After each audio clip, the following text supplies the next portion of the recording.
दोस्तों, इस दुनिया में बहुत से ऐसे लोग हैं जो मतलब के साथ हमारे साथ रहते हैं।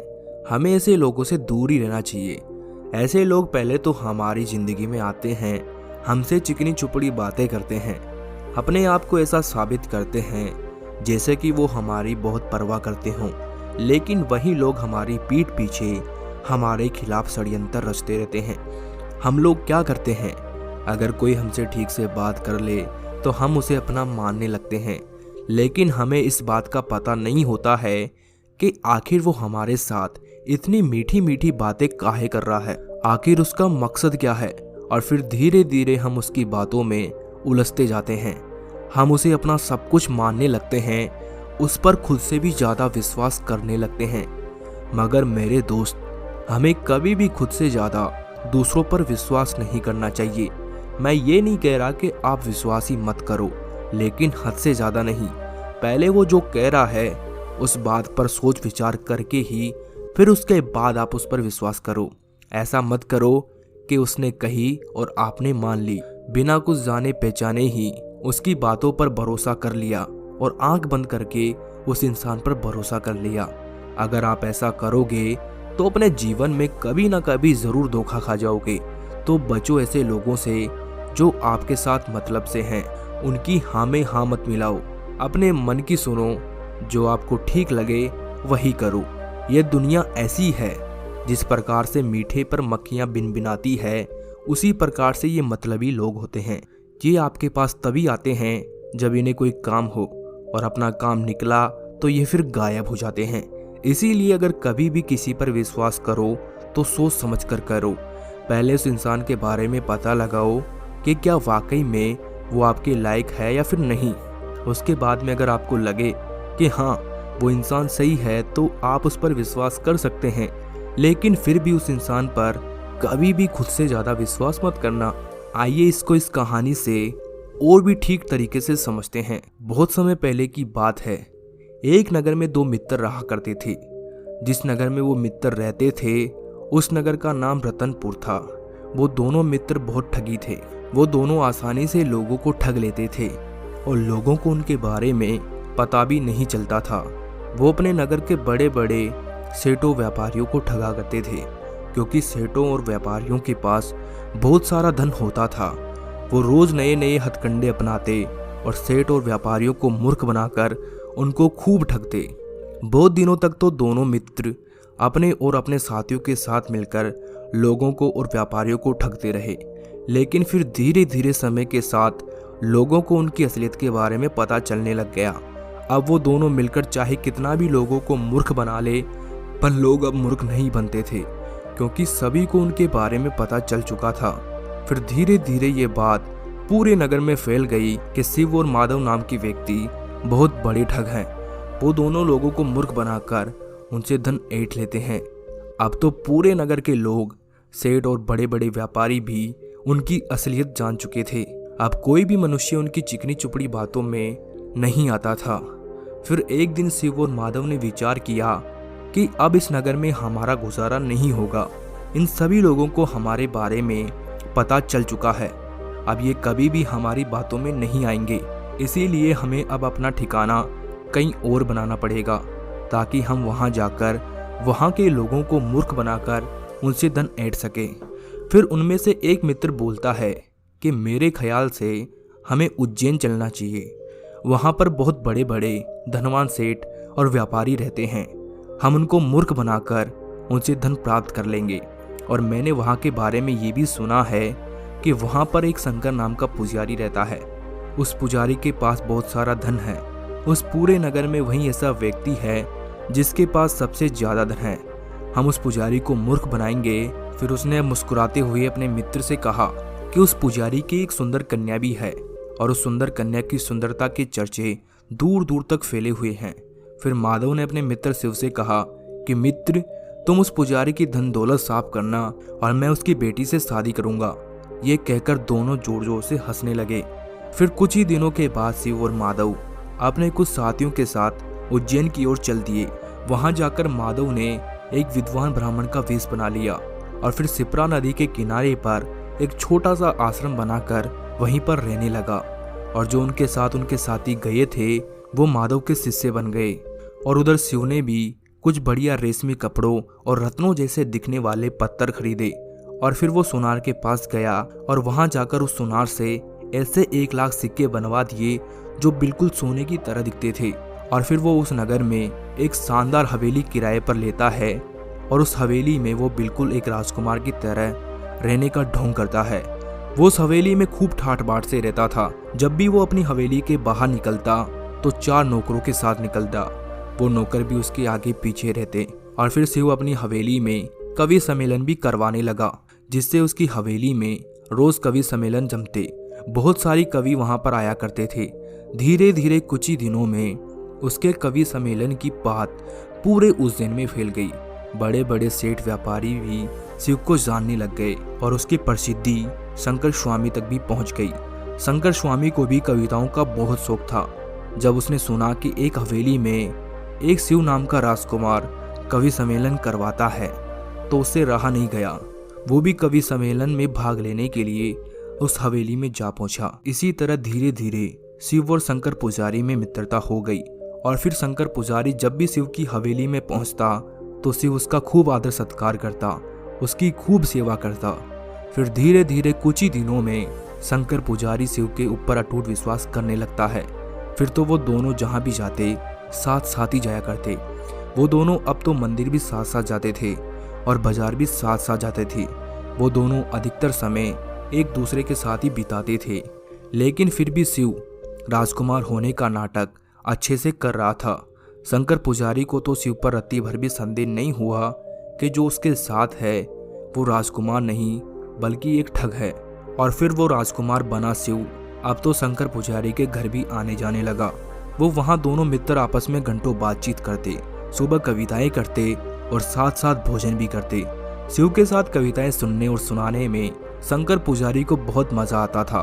उसे समय का भी ध्यान नहीं रहता, पता ही नहीं चलता कि कब दिन निकल गया।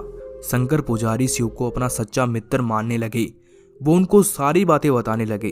शंकर पुजारी को शिव बने राजकुमार पर अटूट विश्वास हो गया था। अब वो बिना किसी हिचकिचाहट के सारी बातें शिव को बताने लगे। वो शिव को अपने ही परिवार का सदस्य मानने लगे थे और उस पर किसी भी प्रकार का कोई संदेह नहीं करते थे। फिर एक बार शंकर पुजारी ने किसी त्योहार के अवसर पर शिव को भोजन के लिए घर पर आमंत्रित किया। शिव भी भोजन करने के लिए शंकर पुजारी के घर जा पहुंचा। फिर वो दोनों शिव और शंकर पुजारी दोनों भोजन करने बैठ गए।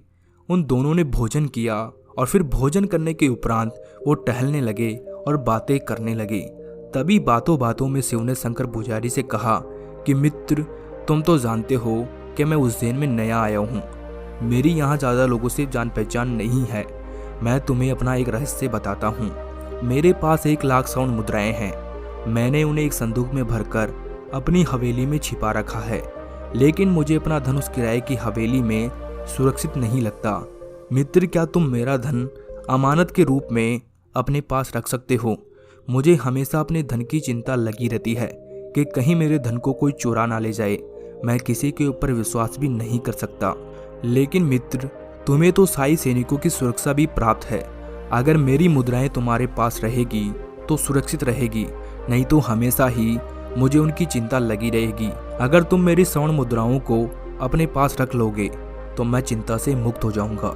शिव की बात सुनकर शंकर पुजारी भी बिल्कुल हैरान नहीं हुए, क्योंकि वो तो शिव को एक राजकुमारी मान रखे थे।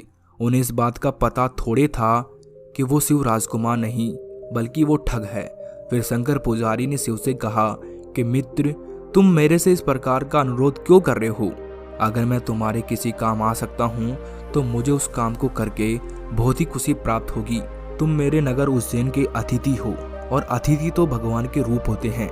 उन्हें निवेदन नहीं करना पड़ता, बल्कि तुम्हारी धन संपदा की रक्षा करना तो मेरा कर्तव्य है। ये सुनकर शिव बहुत प्रसन्न हुआ और वहां से अपनी हवेली लौट आया। और अगले दिन सुबह सुबह ही शिव नकली स्वर्ण मुद्राओं से भरा संदूक शंकर पुजारी के घर लेकर आया।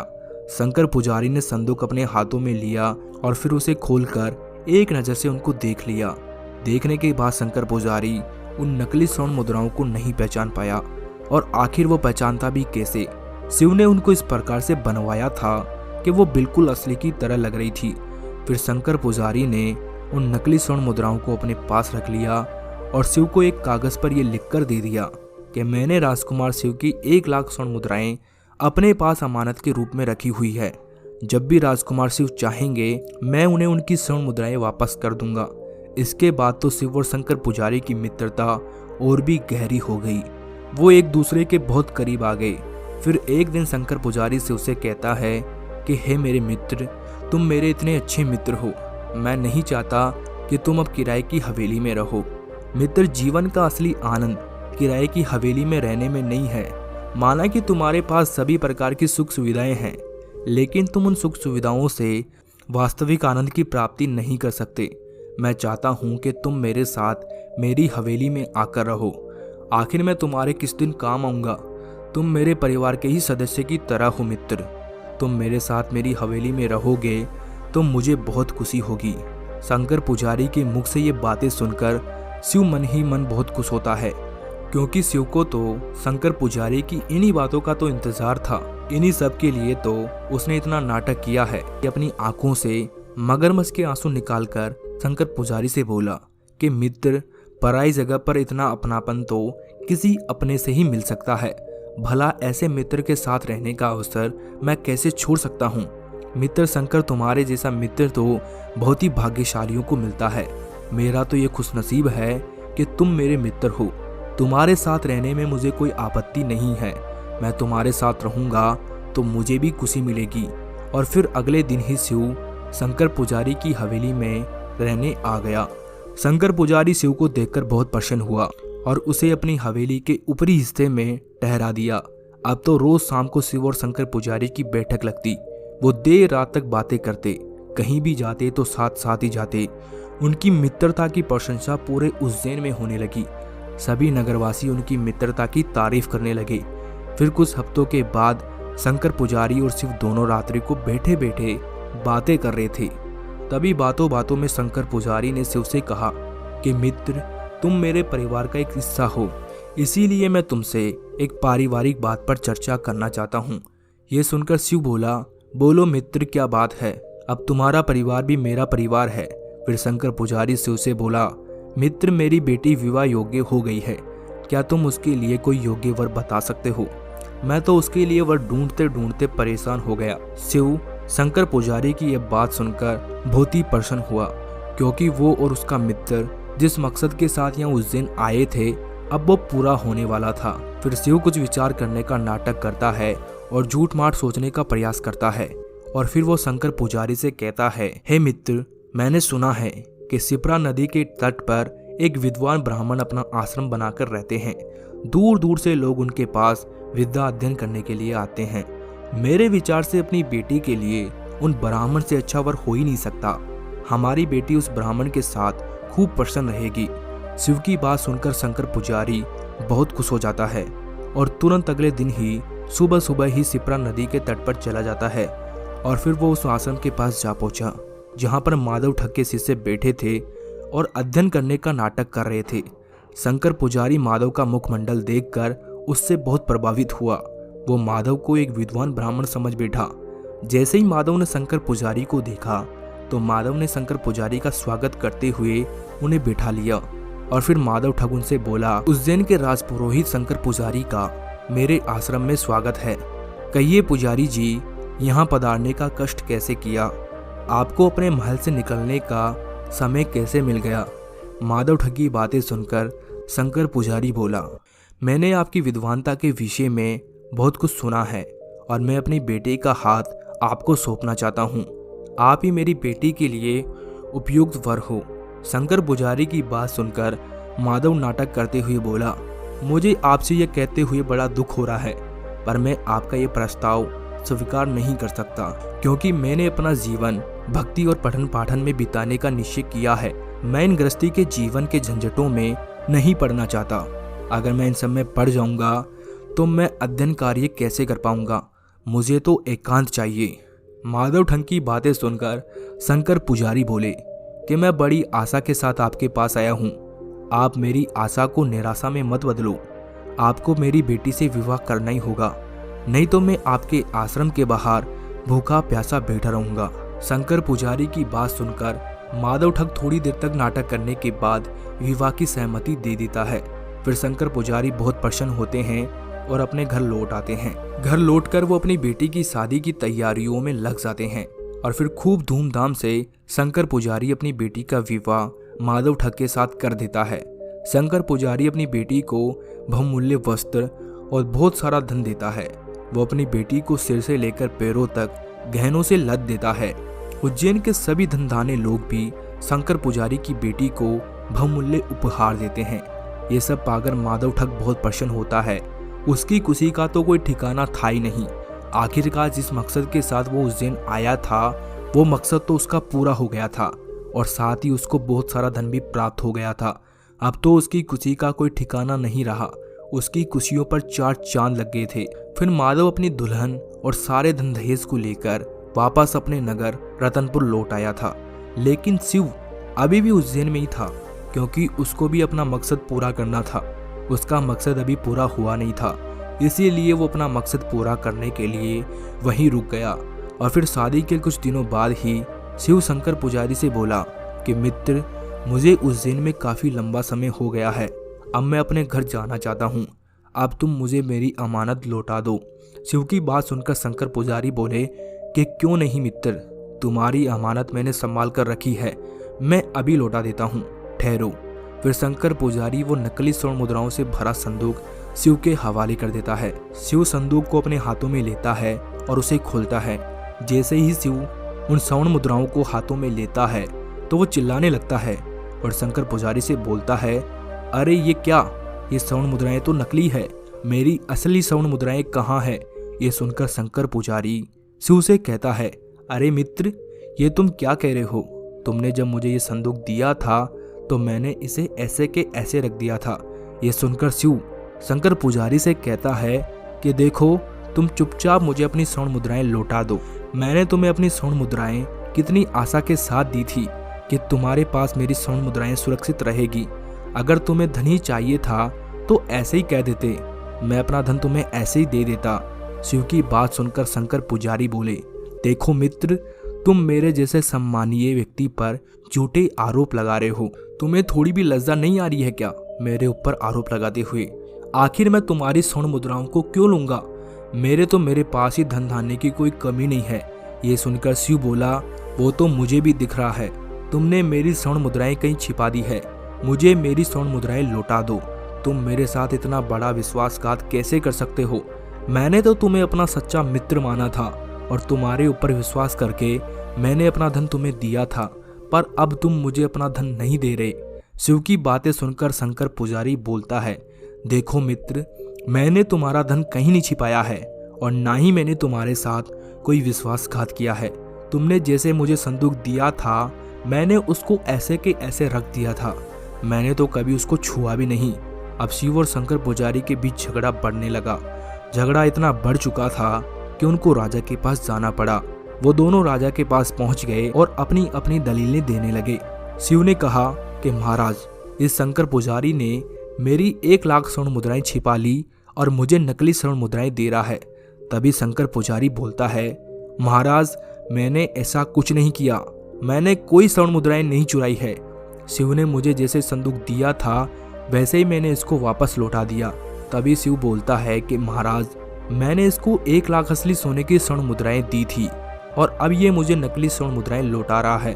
फिर शिव राजा से कहता है कि हे महाराज, जब मैंने इसको अपनी 1 लाख स्वर्ण मुद्राएं दी थी तब इसने मुझे एक कागज में लिखकर ये दिया था कि मैंने राजकुमार शिव से 1 लाख स्वर्ण मुद्राएं अपने पास अमानत के रूप में रखी है। जब भी राजकुमार चाहेगा मैं उन स्वर्ण मुद्राओं को वापस दे दूंगा और अब ये मुझे नकली स्वर्ण मुद्राएं दे रहा है। शिव की बात सुनकर राजा वो कागज मंगाता है जिसमें ये सब लिखा हुआ था। शिव राजा को वो कागज दे देता है। राजा उस कागज को पढ़ते हैं और कहते हैं कि ये प्रमाण पत्र ये सिद्ध करता है कि शिव ने शंकर पुजारी को 1 लाख स्वर्ण मुद्राएं दी थी और अब वो नकली स्वर्ण मुद्राएं लौटाकर उसके साथ धोखा कर रहे हैं। राजा ने शंकर पुजारी से कहा कि फिर भी मैं तुम्हें 3 दिन का समय देता हूँ। इन 3 दिन में तुम्हें ये सिद्ध करना है कि शिव झूठ बोल रहा है और तुम सच बोल रहे हो। इसके बाद शंकर पुजारी अपने घर आ जाता है और 3 दिनों तक साक्ष्य खोजने लगता है। जिससे वो शिव के लगाए गए आरोप से बच सके। लेकिन बहुत प्रयास करने के बाद भी शंकर पुजारी को कुछ भी प्राप्त नहीं होता है जिससे कि वो अपने आप को निर्दोष साबित कर सके। शंकर पुजारी इन 3 दिनों में ये पता लगाने का बहुत प्रयास करता है कि आखिर शिव उसके साथ ऐसा क्यों कर रहा है, जबकि मैंने तो उसकी स्वर्ण मुद्राएं छिपाई नहीं है। आखिरकार शिव मेरे ऊपर इतना झूठा आरोप कैसे लगा सकता है। फिर 3 दिन खत्म होने के बाद चौथे दिन वो राज दरबार में पहुंचे। शंकर स्वामी के पास कोई भी साक्ष्य नहीं था जिससे वो अपना बचाव कर सके, अपने आप को निर्दोष साबित कर सके। फिर राजा ने अपना फैसला सुनाते हुए शंकर पुजारी को आदेश दिया कि वो 2 दिन के अंदर अंदर शिव को 1 लाख स्वर्ण मुद्राएं दे दे, वरना उसे कारावास की सजा दे दी जाएगी। फिर शंकर पुजारी अपने घर गया और उसने शिव को 1 लाख स्वर्ण मुद्राएं दी। अब शंकर पुजारी के पास कुछ ही धन बचा था। वो धनवान से निर्धन हो चुका था क्योंकि शंकर पुजारी ने अपना आधा धन तो अपनी बेटी की शादी में खर्च कर दिया और जो कुछ बचा था वो उसे शिव को देना पड़ा। उधर सारा धन लेकर शिव भी अपने नगर रतनपुर लौट चुका था। रतनपुर लौटकर वो अपने मित्र माधव के घर गया और दोनों फिर से एक साथ रहने लगे। अब उन दोनों मित्रों के पास धन की कोई कमी नहीं थी। वो दोनों सुखपूर्वक अपना जीवन यापन करने लगे और इधर शंकर पुजारी को कुछ भी समझ नहीं आ रहा था कि उसके साथ ऐसा क्या हो गया।